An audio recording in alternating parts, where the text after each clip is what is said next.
Entonces vamos a ver el tema de infarto cerebral o también llamado SB isquémico.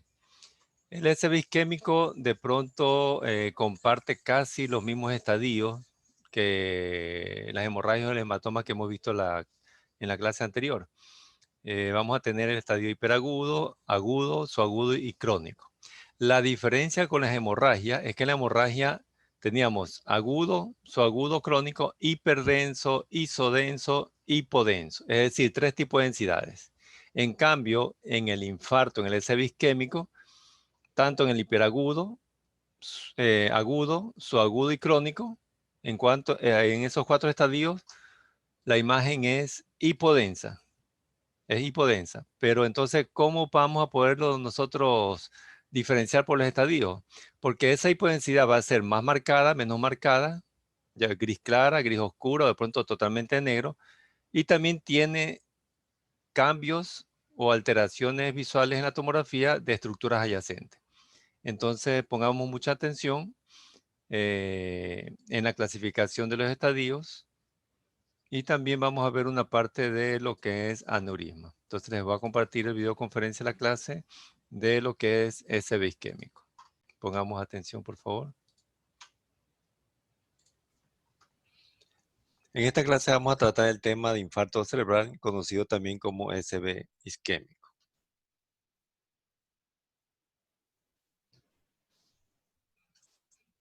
El SB se va a provocar por la interrupción de la circulación sanguínea de una parte del cerebro, es decir, de un lóbulo, ¿ya? Que va a afectar el parénquima cerebral porque va a haber falta de oxígeno, ¿ya? Provocando lesiones a nivel del parénquima, incluso hasta la muerte del tejido cerebral que se conoce como infarto cerebral. Existen 2 tipos de SB, el isquémico, el que nombramos al inicio, que es debido a la disminución del flujo sanguíneo del cerebro, y el hemorrágico, que es provocado por la ruptura de un vaso sanguíneo del cerebro.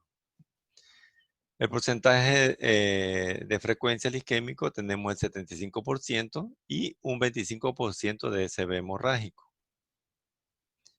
¿Qué sucede en el SB isquémico, no? Entonces, un coágulo circula en la sangre, ¿ya?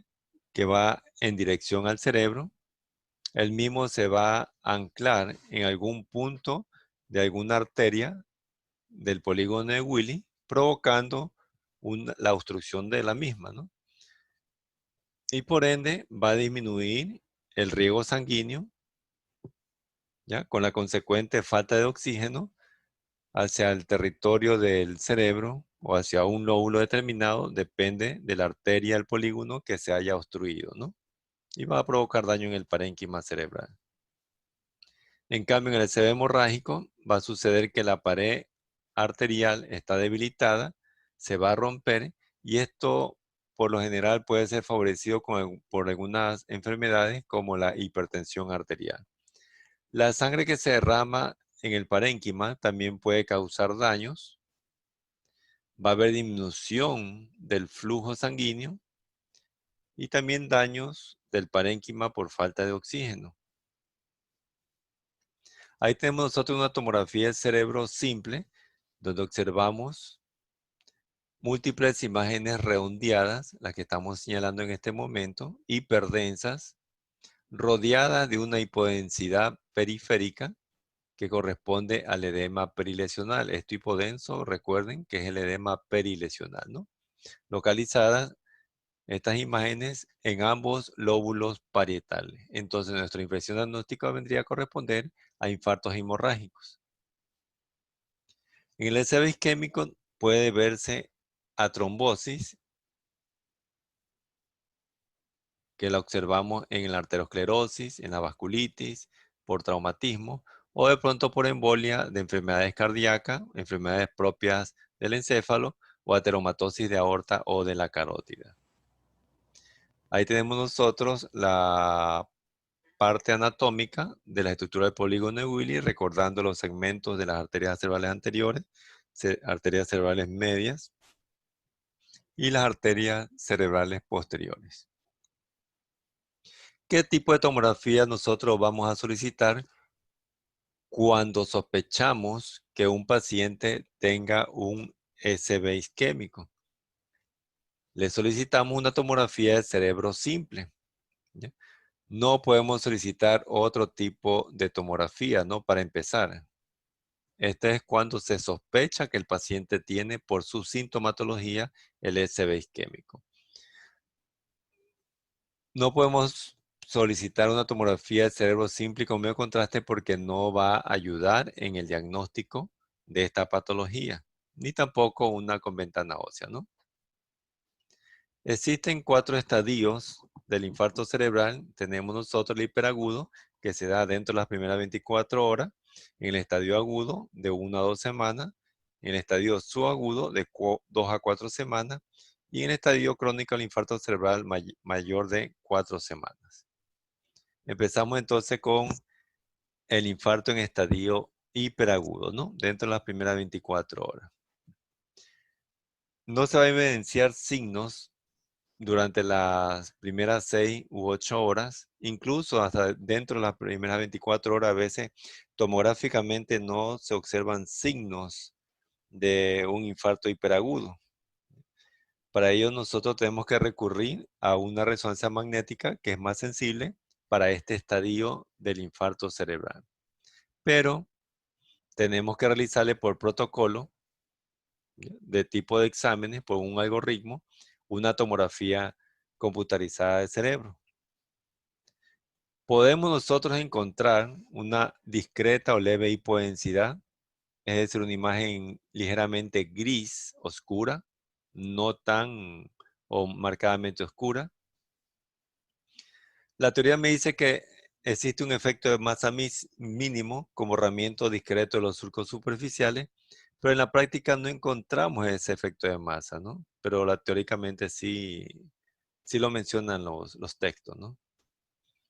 ¿Cuáles serían los signos tomográficos que nosotros podemos encontrar en una tomografía de cerebro para sospechar que el paciente está cursando un infarto hiperagudo?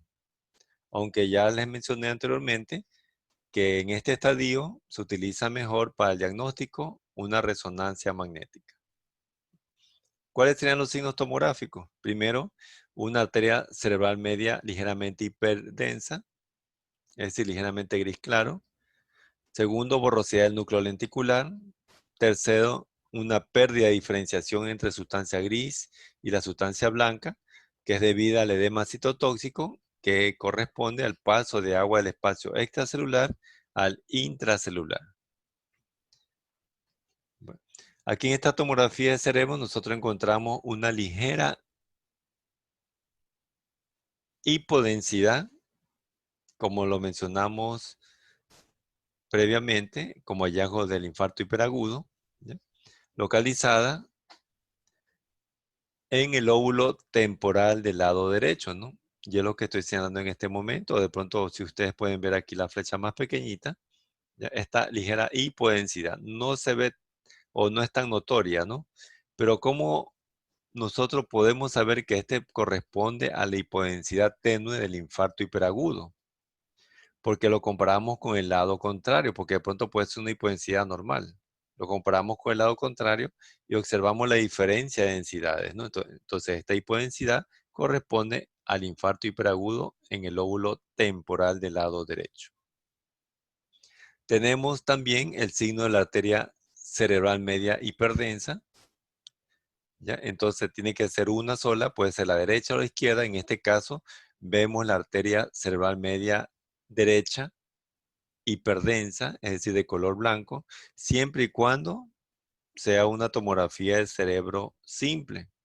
Porque si nosotros observamos una tomografía de cerebro con medio de contraste intravenoso, lógicamente vamos a observar las arterias cerebrales hiperdensas por el medio de contraste, ¿no? Entonces, este aquí corresponde también a un signo tomográfico de infarto hiperagudo. Otro signo es la borrosidad del núcleo lenticular, ¿no? Recuerden que los núcleos basales son ligeramente hiperdensos, es decir, gris claro, ¿no? Tengo el núcleo caudado, el lenticular y el tálamo, y por ende nosotros lo podemos observar. Pero cuando mencionamos, decimos que hay borrosidad del núcleo lenticular, quiere decir que no lo vemos. Entonces, si no lo vemos, entonces es porque existe una hipodensidad que impide observar la ligera hiperdensidad de los núcleos basales, ¿no? Y por ende, igualmente, es hipodenso porque el infarto se ve tomográficamente hipodenso, es decir, gris oscuro. Entonces tenemos nosotros una hipodensidad difusa en los núcleos basales, ¿ya? Del lado derecho, ya más que todo en el núcleo lenticular, que no se lo puede observar. Ya no se puede identificar el núcleo lenticular del lado derecho. El izquierdo sí lo observamos como en forma de un triángulo. En cambio, el derecho no lo observamos por la hipodensidad que existe, ¿no? Entonces, eso es borrosidad del núcleo lenticular, ¿no? Entonces, sospechamos que aquí ya se está formando, se está instaurando un infarto, ¿no? En este caso está en estadio hiperagudo. El otro signo es la pérdida de diferenciación sustancia gris y la sustancia blanca. Es decir, nosotros no podemos discernir o señalar apropiadamente cuál es la sustancia gris y cuál es la sustancia blanca desde el punto de vista visual. ¿Por qué? Porque en el infarto existe una hipodensidad. Entonces, una imagen hipodensa es la que está impidiendo la buena diferenciación entre sustancia gris y sustancia blanca, ¿no? Entonces la encontramos nosotros acá en el lóbulo parieto-occipital del lado izquierdo, ¿no? Porque se ve primero una hipodensidad difusa. Segundo, no podemos nosotros identificar sustancia gris y sustancia blanca. ¿Cómo lo podemos hacer nosotros? La diferenciación del lado contrario, ¿no? En el lado derecho sí podemos nosotros, bueno, señalar desde el punto de vista visual, bueno, esto es sustancia gris, que tiene un gris claro, y esta es sustancia blanca que tiene un gris oscuro, ¿no? En cambio, en el lado izquierdo, aquí en los lóbulos parieto occipital, hay una hipodensidad que altera la diferenciación sustancia gris, sustancia blanca. Nos vamos al infarto en estadio agudo, ¿no? Bueno, aquí ya se observa una hipodensidad o una imagen hipodensa. Algunos autores le llaman como zonas hipodensas ya definidas, que afectan tanto por lo general sustancia gris y sustancia blanca. Y va a estar distribuido en un territorio vascular conocido, depende dónde se localice la obstrucción vascular. Vamos a observar nosotros el efecto de masa por la presencia de edema, que es muy evidente entre el tercero y quinto día. Entonces ahí tenemos nosotros una tomografía del cerebro simple, donde observamos una imagen hipodensa, la señalamos, de bordes poco definidos, que altera la diferenciación entre sustancia gris y sustancia blanca. Como tiene edema, entonces va a provocar un efecto de masa. En este caso, nosotros vemos un semicolapso del ventrículo lateral del lado izquierdo. ¿Cómo sabemos que está semicolapsado? Porque lo comparamos con el lado contrario, es decir, con el lado derecho. Entonces, decimos que es una impresión diagnóstica de un infarto agudo parietal del lado izquierdo. Nos vamos al infarto subagudo. Bueno, en este infarto, el neurólogo o el intensivista, ¿ya? O de pronto el neurocirujano, es decir, los especialistas en el sistema nervioso central, pueden solicitar una tomografía de cerebro simple y con medio de contraste, pero no para diagnosticar la patología, sino que para ver cómo está la parte vascular, porque en este estadio nosotros vamos a observar una neovascularización en el sitio del infarto cerebral, ¿ya?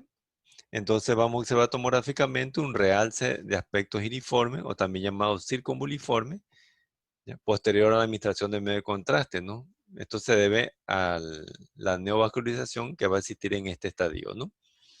Entonces es causado por la ruptura de la barrera hematoencefálica. Entonces hay captación del contraste por los capilares de las circunvoluciones afectadas, ¿no?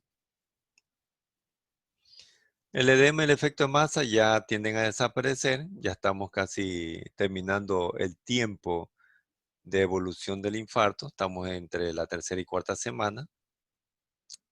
Recuerden que el edema y efecto en masa se observa más en el estadio agudo del infarto, ¿no? Entonces, aquí en esta tomografía del cerebro, en este caso, con medio de contraste, nosotros vamos a observar y destaca de pronto visualmente la diferencia de un lado con el otro, un realce con el medio de contraste de forma giriforme o circunvuliforme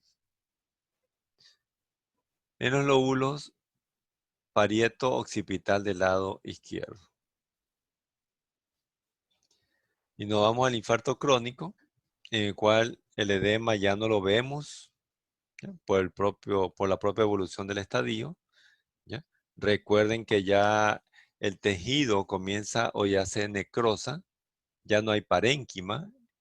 En lugar de parénquima ya hay líquido necrótico que a veces se puede encapsular y le podemos denominar cavidad porencefálica o quiste porencefálico, ¿ya? O imagen quiste porencefálica o encefalomalásica. Es decir, una zona encefalomalásica, un quiste de aspecto encefalomalásico, ¿ya? Porque el contenido ya no es parénquima, sino que es líquido, ¿no? ¿Ya? Que es isodenso al LCR que encontramos nosotros en el encéfalo, por ejemplo, en los ventrículos laterales, ¿no? De la misma densidad tiene que tener el infarto crónico. Si ya no hay tejido o parénquima cerebral, entonces que es sustituido por líquido, el líquido con el tiempo tiende a desaparecer y por ende ese espacio queda vacío. Por lo tanto, tiene que ser sustituido por alguna estructura que comprometa ese espacio, ¿no? En este caso, el ventrículo lateral adyacente comienza a dilatarse y es un hallazgo que nosotros podemos encontrar en el infarto crónico. Entonces ahí tenemos una tomografía del cerebro simple, donde observamos primero esta imagen hipodensa, ¿ya? Esta hipodensidad es semejante al contenido de los ventrículos laterales o del espacio subaracnoide, donde este contenido es el SR, el líquido cefalorraquídeo. Entonces, esta imagen hipodensa, por la densidad que tiene, que es isodensa al LCR, entonces es líquido, ¿no? Entonces, ahí ya vamos con un hallazgo, ¿ya? Entonces, esta imagen es totalmente hipodensa, pero también notamos que hay dilatación del cuerno frontal, del ventrículo lateral izquierdo, que es el adyacente a esta área o esta zona hipodensa.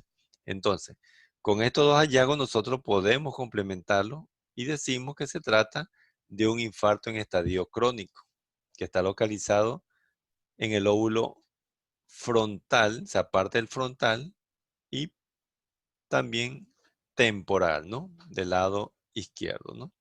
Frontotemporal izquierdo. Entonces, recordamos nuevamente los estadios del infarto, ¿no? Hiperagudo, agudo, subagudo y crónico según el tiempo de aparición, ¿no? O de evolución. Pero para la asignatura, nosotros solo vamos a tomar en cuenta, ¿ya? El estadio agudo y el crónico. Los otros estadios nosotros los vamos a estudiar en resonancia magnética, porque no hay muchos cambios, no hay mucha variación en cuanto a tomografía, ¿no? Incluso el hiperagudo, nosotros el diagnóstico lo vemos más en resonancia que en una tomografía, ¿no? Y también el otro estadio. Entonces, solo vamos a considerar en tomografía al infarto cerebral en estadio agudo y crónico, ¿ya? Entonces, o es agudo o es crónico lo que vamos nosotros a estudiar, ¿no? Recuerden que las características de los infartos, bueno, tanto el agudo como el crónico son hipodensos. O sea, como terminología, hipodensos, pero visualmente el agudo es menos hipodenso que el crónico. El crónico es más hipodenso, es decir, más oscuro. Es totalmente negro. La otra diferencia entre el agudo y crónico es que en el agudo nosotros vemos semicolapso o colapso del ventrículo lateral adyacente, que es causado por el edema que contiene el infarto, por el estadio. En cambio, el crónico, ¿qué sucede con el ventrículo lateral adyacente? Se comienza a dilatar. ¿Por qué? Porque aquí ya no tenemos nosotros tejido parenquimatoso. Aquí tenemos nosotros líquido necrótico, el cual va desapareciendo, ¿ya? Y por ende, este espacio queda vacío y tiene que ocuparlo alguien. Entonces, el ventrículo lateral adyacente comienza a llenarse más de líquido y entonces por eso es que se lo ve dilatado, ¿no? Porque va a ocupar espacio en ese espacio vacío que deja el tejido necrótico del parénquima cerebral. Bueno, aquí para recordar algo sobre los territorios vasculares, ¿ya? De lo que vimos nosotros en semestres anteriores en neuroanatomía, nosotros observamos que están pintadas las áreas o territorios vasculares, tienen un color individual para cada territorio, ¿no? Ya acá vamos subiendo. Recuerden que acá tenemos nosotros los lóbulos frontales, ¿ya? O esta es la irrigación vascular de las arterias cerebrales anteriores derecha e izquierda, lo celeste, cerebrales medias derecha e izquierda y las cerebrales posteriores, ¿no? En este sentido, ¿no? Esto aquí tenemos que recordar lo que hemos aprendido nosotros en semestres anteriores. De ahí nosotros podemos, de pronto guiándonos por el territorio vascular de las arterias del polígono de Willy, si nosotros observamos aquí imágenes hipodensas en las regiones mediales de ambos lóbulos parietales, entonces eso es territorio de la arteria cerebral anterior del lado derecho e izquierdo, ¿no? Que viene incluso, si vemos nosotros cortes más inferiores que no lo tenemos en este momento, de las regiones mediales de los lóbulos frontales. Acá nosotros nos encontramos con otra imagen hipodensa que corresponde a un infarto, pero acá en el lóbulo parietal, ¿no? Parte del frontal también y parte del occipital, que es territorio de la arteria cerebral media del lado izquierdo. Aquí va a haber un colapso del ventrículo y también por la extensión del infarto, entonces también va a haber un desplazamiento de la línea interhemisférica hacia el lado contrario, ¿no? Acá nosotros observamos esta tomografía de cerebro simple, esta imagen hipodensa que compromete o que está afectando la región medial del lóbulo occipital del lado derecho, que es territorio de la arteria cerebral posterior del mismo lado. Nos vamos a patologías vasculares. Vamos a ver el aneurisma cerebral, ¿no? Los aneurismas pueden ser de dos formas, ¿no? Saculares, también llamadas redondeadas, estas lesiones, o aneurismas fusiformes o tubulares, ¿no? Pero lo conocemos como aneurisma sacular y aneurisma fusiforme. Los fusiformes por lo general lo encontramos de este aspecto en la aorta torácica y en la aorta abdominal. Es raro ver aneurismas saculares torácicos y abdominales, ¿no? Pero a nivel de lo que es el encéfalo, nosotros encontramos, por lo general, aneurismas saculares en relación a los aneurismas de aspecto fusiforme. Bueno, entonces tenemos que ir recordando nosotros de dónde vienen las arterias del polígono de Willis, como lo vimos al inicio de las clases, ¿ya? Aquí tenemos nosotros las arterias carótidas internas, derecha e izquierda. Entonces aquí ascendiendo hacia la parte de lo que es la cavidad craneal, tenemos la arteria cerebral anterior derecha, arteria cerebral anterior del lado izquierdo, la comunicante anterior, que es la arteria que está uniendo, relacionando las dos arterias cerebrales anteriores, ¿ya? Tenemos la arteria cerebral media del lado derecho, la arteria cerebral media del lado izquierdo, ¿ya? Estas son arterias secundarias que se dirigen a otras regiones de la cabeza o del cráneo, ¿no? Tenemos acá la arteria cerebral posterior del lado izquierdo, cerebral posterior del lado derecho, y que se unen con la arteria cerebrales media a través de las arterias comunicantes posteriores derecha e izquierda, ¿no? Tenemos acá la arteria basilar, las arterias vertebrales, las arterias cerebelosas, ¿no? Bueno, esta es la distribución en un corte coronal, cómo se distribuyen las arterias cerebrales anteriores que se van hacia adelante, pero se dirigen hacia la línea media, ¿no? O paramedial, ¿no? Por ende, es el color celeste del territorio vascular en el esquema visto anteriormente, ¿no? Y también acá tenemos nosotros la dirección que va a recorrer las arterias cerebrales media, derecha e izquierda, ¿no? Hacia las partes laterales, ¿no? Esto ya lo hemos visto nosotros en la anatomía al inicio de la clase de imagenología, ¿no?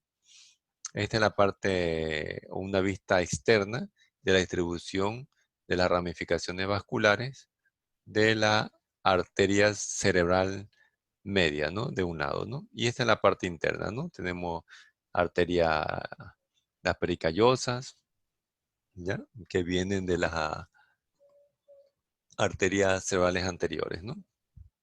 Y también las cerebrales posteriores la tenemos aquí en la parte inferior. Bueno, entonces estamos en el tema de aneurisma cerebral, ¿no?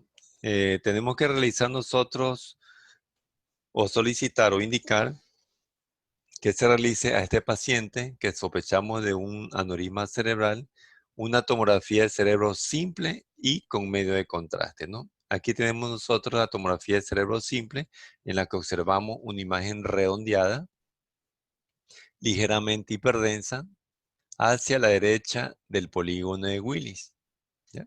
Como la que vamos a señalar en este momento. De pronto ustedes ya la ven, ¿no? ¿Ya? ¿Por qué digo hacia la derecha de la región del polígono de Willis? Porque si es simple, la tomografía del cerebro, no puedo visualizar el polígono de Willis. El polígono de Willis se visualiza en una tomografía con medio de contraste, ¿no? Pero igual podemos nosotros señalar esa imagen redondeada ligeramente hiperdensa, es decir, ligeramente gris claro, ¿no? Que lo tenemos aquí. Entonces, aquí ya estamos sospechando que puede corresponder a un aneurisma, ¿no? Digo puede corresponder porque hay patologías que también tienen este aspecto y en esta región anatómica del encéfalo. Pero si le inyectamos medio de contraste intravenoso, tenemos nosotros la tomografía del cerebro con medio de contraste, ¿no? Aquí observamos que la imagen anteriormente descrita y señalada va a pintar con el medio de contraste, es decir, va a realzar, se va a destacar, se va a llenar el medio de contraste y se va a observar una imagen ya hiperdensa, redondeada, incluso ya podemos observar nosotros la estructura del polígono de Willis. Entonces, si ya habíamos recordado la parte anatómica vascular del polígono de Willis, entonces podemos decir que este aneurisma está localizado en qué arteria del polígono de Willis, en la arteria comunicante posterior derecha. ¿Ya? Ahí tenemos nosotros la descripción y la descripción, ¿no?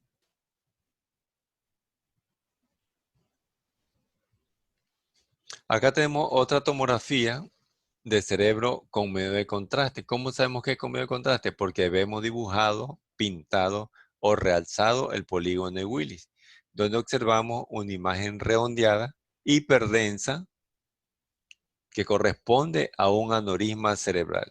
Entonces la tenemos y la podemos observar nosotros en qué arteria del polígono de Willis, en la arteria cerebral media del lado derecho, ¿ya?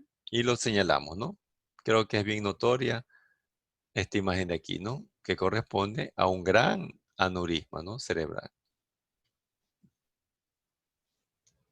Bueno, en esta tomografía de cerebro simple, si ustedes recuerdan, esa hiperdensidad en forma de estrella,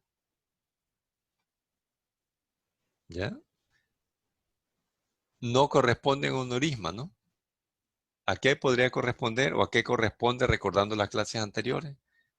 A una hemorragia subaracnoidea, ¿no? Subaracnoidea.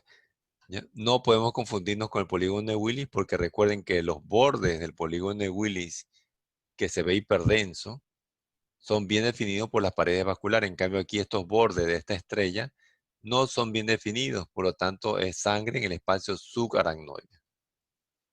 ¿Qué tiene que ver la hemorragia subaracnoidea con el aneurisma? Porque por lo general, cuando hay ruptura de un aneurisma cerebral, va a provocar una hemorragia subaracnoidea.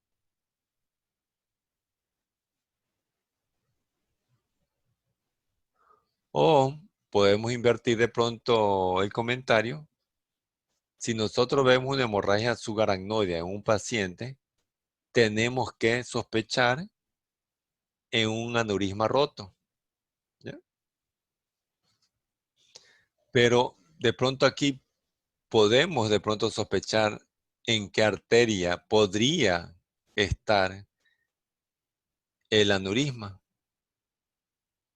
porque se ve una imagen hiperdensa un poco más amplia que podría ser el aneurisma, ¿no? O sea, no lo podemos confirmar, ¿ya? ¿Por qué no lo podemos confirmar? Porque no tengo una tomografía que me ayude a visualizar el polígono de Willis, es decir, una tomografía con medio de contraste, pero aquí nosotros podríamos sospechar que aquí estuviese el aneurisma, ¿ya? En la arteria cerebral media del lado izquierdo, ¿no? Pero aquí recuerden que no podemos valorar arterias porque no es una tomografía de cerebro con medio de contraste. Podríamos sospechar, ¿no? Solo es una sospecha visual.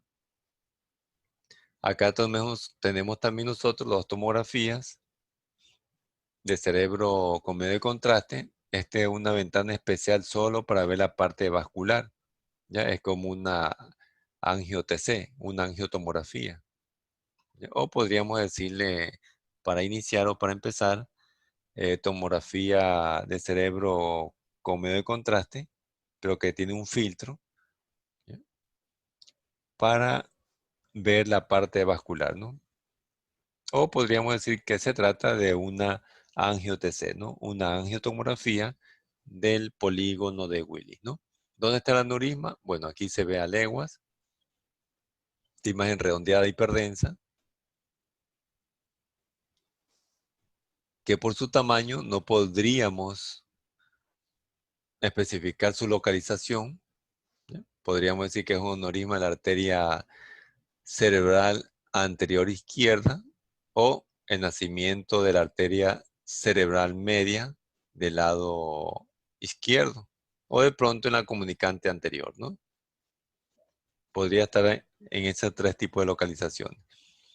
Acá tenemos nosotros otro aneurisma, lo mismo, en el nacimiento de las arterias cerebrales, cerebral anterior del lado izquierdo y cerebral media del lado izquierdo igualmente, ¿no? Aquí, está justo aquí en este sitio, ¿no? Este examen ya no corresponde a una tomografía, ¿no? ¿Por qué? Porque se visualiza la parte del cráneo, parece una rayos X de cráneo, pero tiene medio de contraste la parte vascular. Entonces, este examen se denomina angiografía cerebral, que se realiza cuando el paciente ya está en quirófano, se va a hacer la cirugía del aneurisma, ¿ya? Cualquier método que el neurocirujano emplee. Previamente se le inyecta medio de contraste por la parte vascular y va a pintar las estructuras vasculares, ¿no? En este caso es selectiva solo hacia el lado derecho, ¿no? Y por fluoroscopía se va observando cómo el medio de contraste va pintando las estructuras vasculares e incluso el aneurisma, ¿no? Y posteriormente ya se realiza el procedimiento quirúrgico. Entonces vamos a recalcar o recordar los 4 estadios del SB isquémico para establecer qué es lo que vamos a hacer tanto en la teoría como en la práctica en esta asignatura. Entonces teníamos ahí o tenemos los 4 estadios: hiperagudo, agudo, subagudo y también crónico. Entonces, para la práctica, Para la práctica solo vamos a tomar en cuenta o es agudo o es crónico. Para la práctica, ¿qué quiere decir? En mi asignatura, que cuando a ustedes se les presente 2 tomografías, solo tienen que pensar en 2 estadios, o es agudo o es crónico. Es decir, para que no se vuelva tan compleja las imágenes y comenzar a ver, bueno, o es hiperagudo, o es agudo, es subagudo o es crónico. Entonces, el momento que les toque o les aparezca una tomografía donde ustedes vean que el diagnóstico es un SB isquémico o un infarto, tienen que considerar solo los 2 estadios, o es agudo o es crónico. ¿Ya? Entonces, ¿por qué tenemos que considerar eso por lo general? Porque estos 2 estadios, ya, de los 4 estadios que tenemos nosotros en el infarto cerebral, son los que ustedes van a ver, digamos, a diario. El agudo, porque es donde va a haber sintomatología, va a haber clínica del paciente, y por lo tanto el familiar lleva inmediatamente al paciente al hospital. Y ustedes le hacen una tomografía y van a encontrar esa imagen. Y el crónico es porque de pronto el paciente tiene secuelas neurológicas y le vamos a realizar la tomografía y encontramos el infarto en su estadio crónico. En el estadio hiperagudo, por lo general, dice la literatura que no hay signos tomográficos, o sea, o no encontramos dentro de las primeras 24 horas hallazgo por tomografía, pero sí por resonancia, pero en algunos pacientes sí se han encontrado los signos que hemos mencionado. Y el subagudo, que es cuando el paciente está ingresado, está en la UCI, entonces es ahí de pronto lo ven solo los intensivistas, el neurólogo, el neurocirujano. Entonces vamos a establecer solo el estadio agudo y crónico para la práctica. Ahora, para la teoría, vamos a considerar los 4 estadios. ¿Qué quiere decir para la teoría? Ejemplo, se me ocurre, una pregunta de teoría menciona el signo de la arteria cerebral media hiperdensa. ¿En qué estadio del infarto cerebral lo encontramos? Entonces la respuesta es en estadio subagudo. El realce con el medio de contraste de manera giriforme o circunvuliforme en el ECB isquémico, ¿en qué estadio lo encontramos? En el estadio subagudo es la respuesta. Y entonces para la teoría incluimos los 4 estadios y para la práctica nos quedamos con los 2 estadios, agudo y crónico. O es un infarto agudo o es un infarto crónico. Ahora, recuerden que el infarto agudo se caracteriza por la presencia de semicolapso o colapso del ventrículo lateral adyacente. ¿Por qué hay semicolapso? Es la pregunta. Y la respuesta es porque el infarto en estadio agudo tiene edema, pero no es edema perilesional. No podemos mencionar el edema perilesional, lo encontrábamos nosotros en el hematoma parenquimatoso, en las neuroinfecciones que vamos a ver en la clase que sigue, pero el agudo tiene, el infarto tiene ahí, todo es compromiso con edema. O sea, no es un edema perilesional, todo tiene edema, por eso provoca colapso, semicolapso del ventrículo lateral. A diferencia del crónico, donde encontramos nosotros dilatación del ventrículo lateral, pero tiene que ser el ventrículo adyacente. Y si es el cuerno frontal en este caso, porque está adyacente al área de infarto.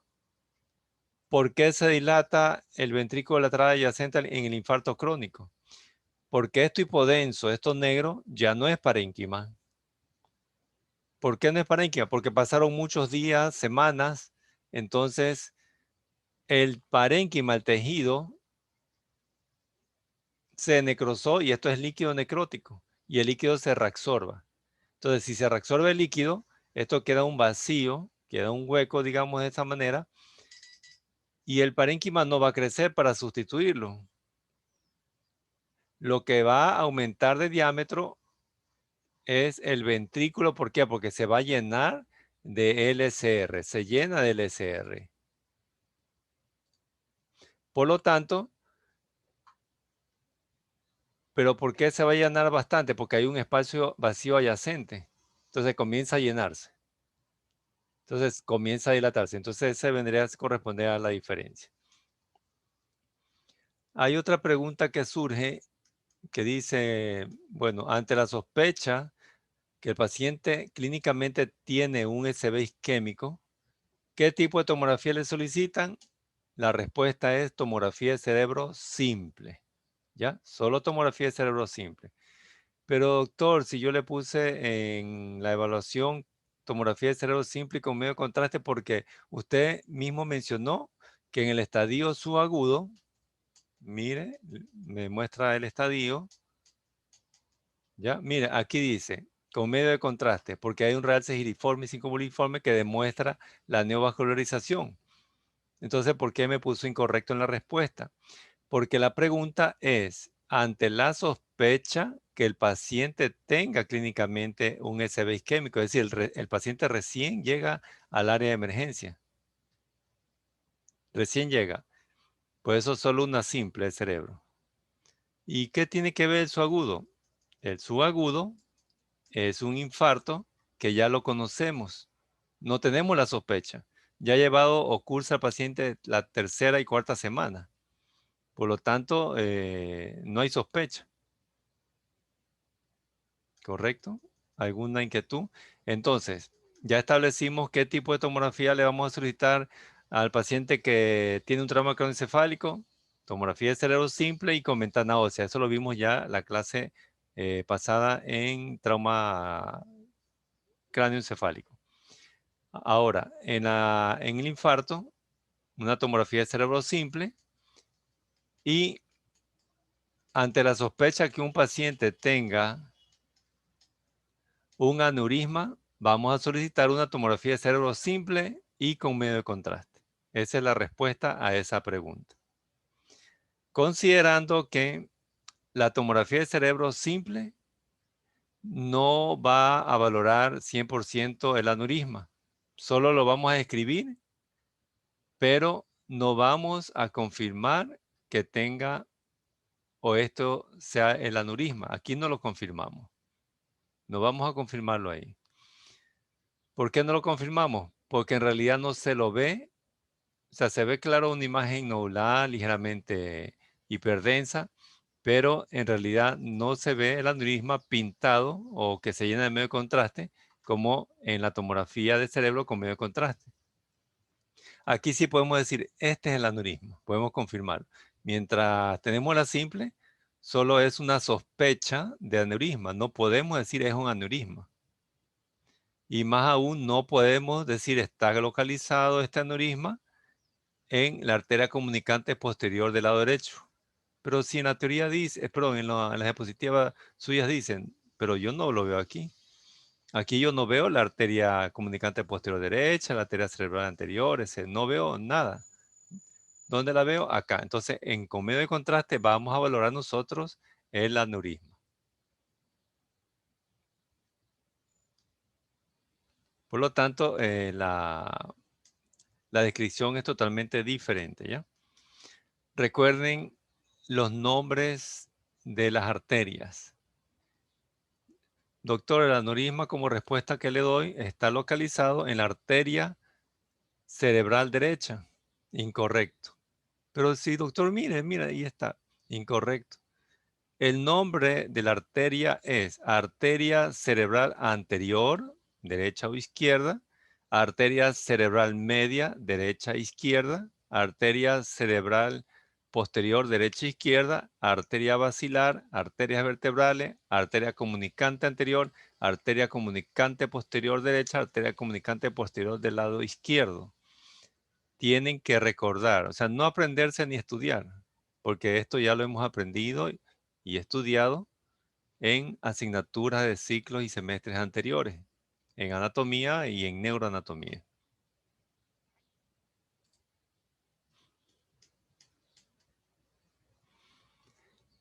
¿Cuál es el diagnóstico en esta tomografía? La respuesta de un estudiante me dice, es un aneurisma, doctor. Incorrecto. Pero doctor, si, mire, que aquí tengo los apuntes y esta tomografía estaba en el tema aneurisma, pero el diagnóstico no es aneurisma. Aquí es aneurisma, aquí también. Aquí el diagnóstico es hemorragia subaracnoidea. Pero doctor, si usted mismo señaló y nombró que dijo que aquí estaba el aneurisma, aquí podría corresponder el lugar del aneurisma. Aquí podría estar. O sea, no estoy asegurando que este es el aneurisma. Podría corresponder. Y que de pronto podría estar en el territorio, perdón, en la arteria cerebral media del lado izquierdo. Podría estar. No digo está. ¿Por qué no lo digo que este es el aneurisma y que está en la arteria cerebral media del lado izquierdo? Porque es una tomografía de cerebro simple, no tiene medio de contraste. ¿Dónde valoramos el aneurisma? En una tomografía con medio de contraste. Entonces, esta es una hemorragia subaracnoidea. Las causas de hemorragia subaracnoidea, recuerden, puede ser, en este caso, la ruptura de un aneurisma. Y si el paciente ha sufrido un trauma craneoencefálico, entonces ese vendría a ser la causa. Si usted en el área de emergencia reciben una tomografía y ven una hemorragia subaracnoidea y el paciente no ha tenido trauma craneoencefálico, entonces es por ruptura de aneurisma o viceversa. Lo mismo. Este examen es una angiografía cerebral, no es una tomografía. Es una angiografía cerebral. Es muy diferente a la tomografía. ¿Alguna inquietud? Hago hincapié en ciertas cosas porque de pronto pueden cometer el error de manera equivocada de mencionar una respuesta que no es. Ya por eso, o sea, yo más o menos sé cuáles serían las falencias o las brechas de conocimientos que pueden tener en el momento que vayan a responder a una inquietud o alguna pregunta del docente. Inquietudes jóvenes, preguntas. Una pregunta. Dígame, Villalta. Sí, una pregunta. En el caso de que, digamos, un paciente tenga clínica de un SB y haya pasado 1 hora o 2 horas, y tal vez justo él no tiene las manifestaciones tomográficas del SB, digamos, igual se lo trata de acuerdo con la clínica o habría que esperar y volver a hacer. Ya. Una pregunta. Bueno, eso forma parte del médico clínico, el intensivista y el neurólogo en este caso. Ya, lo que pueden hacer, bueno, dentro del algoritmo de los neurólogos, dos cosas, o pueden llevar dos caminos. O bien lo ingresan, ya, para ver en el transcurso de las horas qué va sucediendo y esperan las 24 horas para hacer la tomografía. O de pronto al inicio le hacen la tomografía y no encuentran nada, tienen que ingresarlo por la sintomatología, ¿ya? Entonces, Eh, perdón, es que alguien me distrajo por aquí en la pantalla. A ver, eh, ya. Lo ingresan y le realizan después de 24 a las 48 horas una segunda tomografía para ver si es que hay hallazgo. De pronto pueden encontrar una hipodensidad que es el infarto ya en estadio agudo. O de pronto, si no encuentran nada dentro de las primeras 24 horas, en la tomografía, algunos médicos clínicos, algunos neurólogos, le va a solicitar una resonancia magnética. La resonancia magnética le detecta en el estadio hiperagudo. ¿Ya? Es más sensible en cuanto a los cambios patológicos que existen en el encéfalo. Entonces puede solicitarle una resonancia, pero a veces la mayoría quiere esperar. Quiere esperar y en ese caso, en la segunda parte de su pregunta, mientras esperan, igual lo encasillan como un SB isquémico que le llaman los neurólogos como SB isquémico transitorio, creo yo, ¿ya? Que es el hiperagudo, ¿ya? Clínicamente. Entonces, igual le comienzan a instaurar el tratamiento hasta que pase las horas y poder realizar una tomografía, ¿sí? Puede seguir eso. Aunque por lo general, mm, hay pocos casos que le solicitan resonancia porque la resonancia tienen que de pronto sedar al paciente, y de pronto la sedación puede alterar un poco el curso clínico, se me ocurre, ¿ya? Y bueno, aparte del coste que es mayor que la tomografía. Bueno, ¿alguna otra inquietud, jóvenes? ¿Otra pregunta?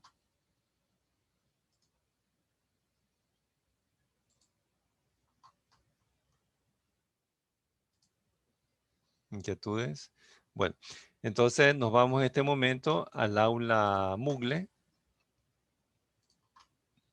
a trabajar las secciones respectivas después de clase, que es la sección de rebote y también la sección de construcción sobre el tema que hemos tratado en el día de hoy. Entonces, nos dirigimos al bloque académico en la unidad 1 en el tema de infarto cerebral. Entonces tenemos ya en este momento habilitado la sección de rebote y vamos a trabajar en la actividad de reflexión de conocimiento. Ingresamos ya y podemos trabajar en este momento, jóvenes.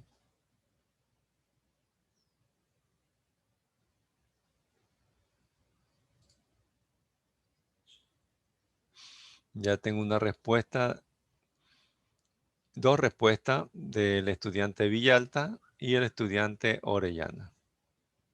Muy bien.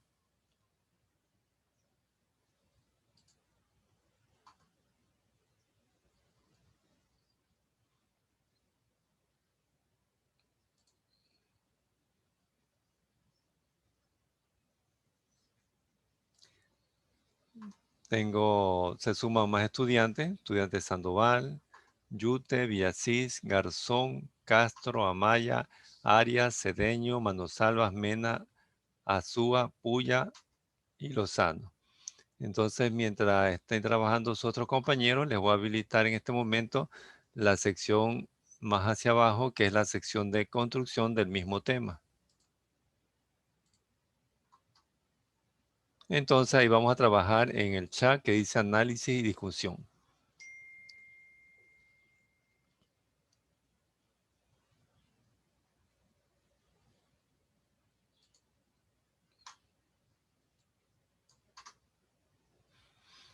Ya ingresó el estudiante Puya, Amaya, Sandoval, Yute a la sala del chat de la sección de construcción. Villasís.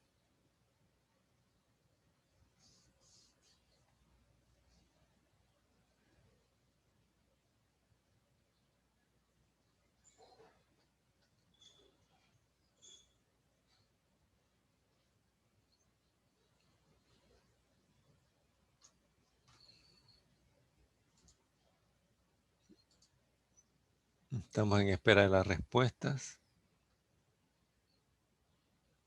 Solo es una respuesta.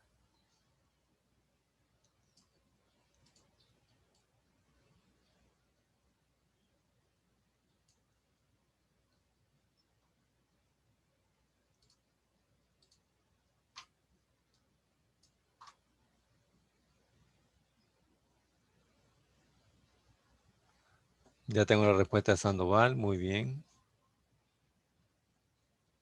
Pero tienes que especificar.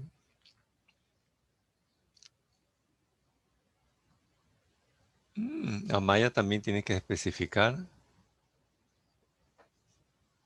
Bueno, igual en la retroalimentación vamos a corregir algunas cosas como términos. Muy bien, Alvarado, muy bien. Excelente, Alvarado. Recuerden que la retroalimentación es después de una semana. La próxima semana vamos a tener y vamos a terminar tomografía del cerebro con los temas de neuroinfección y malformaciones congénitas del encéfalo.